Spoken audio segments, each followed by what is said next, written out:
नमस्कार दोस्तों, मेरा नाम है विमल सिंह। बालाजी स्टडी अड्डा में आपका स्वागत है। डेली सुबह 6 बजे हम आपको करंट अफेयर प्रोवाइड करा रहे हैं। तो आज हम देखेंगे आज के यानी कि 10 अक्टूबर 2020 की करंट अफेयर पर आधारित कुल 10 प्रश्न और एक प्रश्न पिछली करंट अफेयर से हम आपसे भी पूछेंगे। तो चलिए शुरू करते हैं। पहला प्रश्न कह रहा है कि फोर्ब्स की तरफ से जारी रैंकिंग में कौन लगातार 13वें साल भारत के सबसे अमीर लोगों की सूची में पहला स्थान जो है उसी पर जो है वो रहे हैं। चार ऑप्शन है, बताना है कौन सा सही होगा। तो आपका बी वाला ऑप्शन मुकेश अंबानी जो है वो बिल्कुल सही हो जाएगा। फोर्ब्स ने जो इस साल 2020 के टॉप 100 सबसे अमीर भारतीयों की लिस्ट जारी की है उसमें पहले नंबर पर रिलायंस इंडस्ट्रीज जो है उसके चेयरमैन है मुकेश अंबानी, इनका नाम जो है वो शामिल है। इनकी संपत्ति की बात करें तो 88.7 अरब डॉलर जो है वो है। बात करें अगर दूसरे नंबर पर कौन है तो ये सी वाला ऑप्शन दे रखा है गौतम अडानी। ये जो है वो फोर्ब्स की जो लिस्ट है उसमें 25.2 अरब डॉलर की संपत्ति के साथ दूसरे नंबर पर है। और तीसरे नंबर पर शिव नाडार, यहाँ पर जो डी वाला ऑप्शन में दे रखा है इनका नाम जो है वो शामिल है। इनकी संपत्ति 20.4 अरब डॉलर है। दूसरा प्रश्न देखते हैं। हाल ही में किस केंद्रीय मंत्री और एलजेपी नेता का 74 वर्ष की उम्र में बीमारी के कारण निधन हो गया। चार ऑप्शन है, बताना है कौन सा सही होगा। तो आपका ऑप्शन ए वाला रामविलास पासवान जो है वो बिल्कुल सही हो जाएगा। बहुत ही महत्वपूर्ण प्रश्न है आपका आगामी परीक्षा के लिए। केंद्र मंत्री और एलजेपी नेता रामविलास पासवान इनका निधन हो गया। प्रश्न आपसे ये पूछा जा सकता है इसकी संबंध में कि कितने वर्ष के थे। तो 74 वर्ष के थे। पिछले कुछ समय से अस्वस्थ थे। दिल्ली के अस्पताल में इनका इलाज चल रहा था। 5 जुलाई 1946 को इनका जन्म हुआ था और 9 बार लोकसभा के अब तक सांसद भी जो है ये बन चुके हैं। उसके साथ साथ 1977 से जुड़े अगर बात करें तो इनके चुनाव में बिहार के हाजीपुर से इन्होंने रिकॉर्ड 5.5 लाख मतों से अधिक वोटों से चुनाव जो है वो जीता था।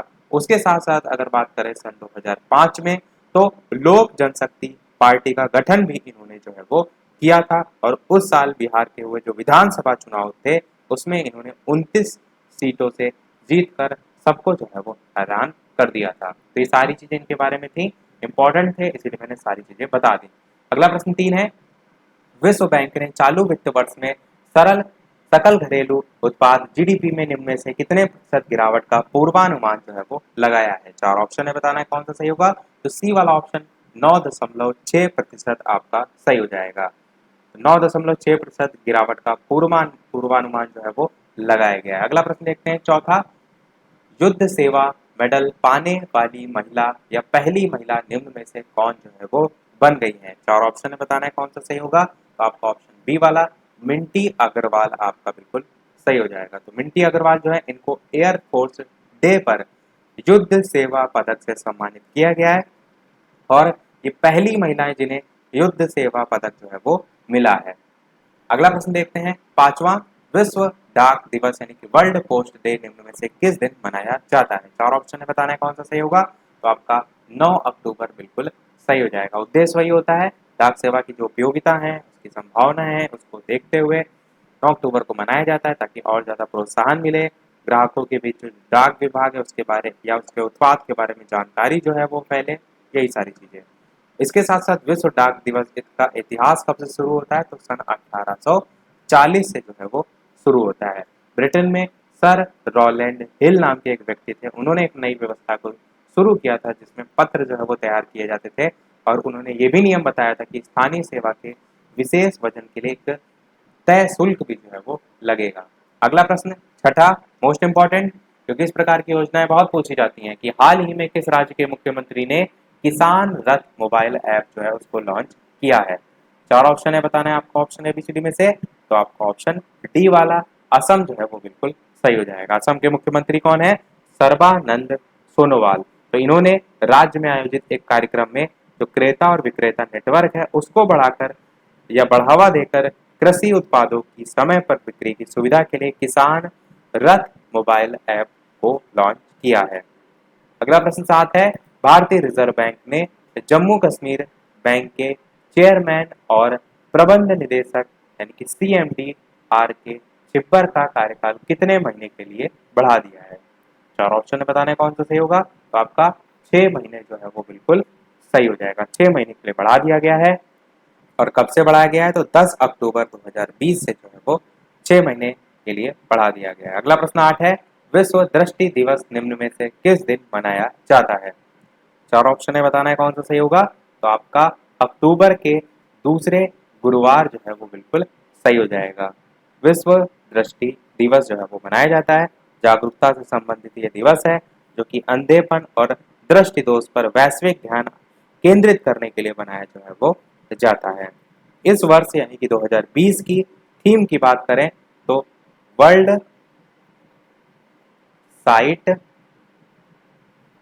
डे, ये इस वर्ष 2020 की जो है वो थीम है। हिंदी में आप इसे कहेंगे तो होप इन साइट।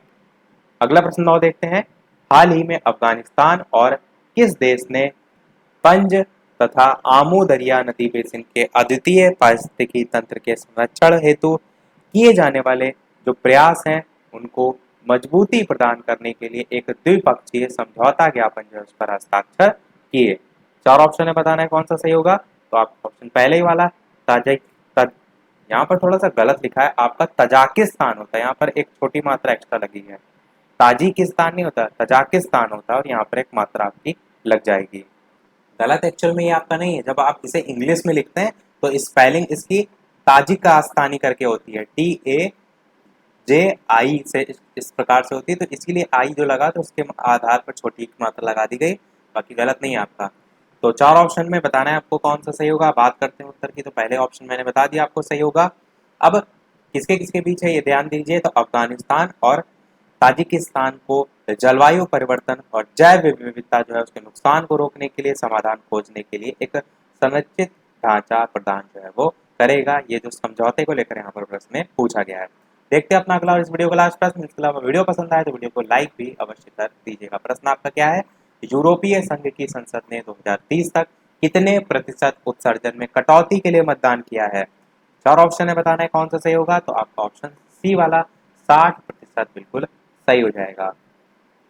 तो 2030 तक उत्सर्जन में 60% तक की कमी लाने के लिए अपने जलवायु लक्ष्य जो है उसको अद्यतन करते हुए मतदान जो है वो किया गया है। अच्छा, इससे पहले भी परसेंटेज डिसाइड किया गया था, उसमें जो परसेंटेज डिसाइड किया गया था वो यही परसेंटेज आपका 40% था, तो अब ये बढ़ गया है, तो आपका अब 60% जो है वो हो गया है।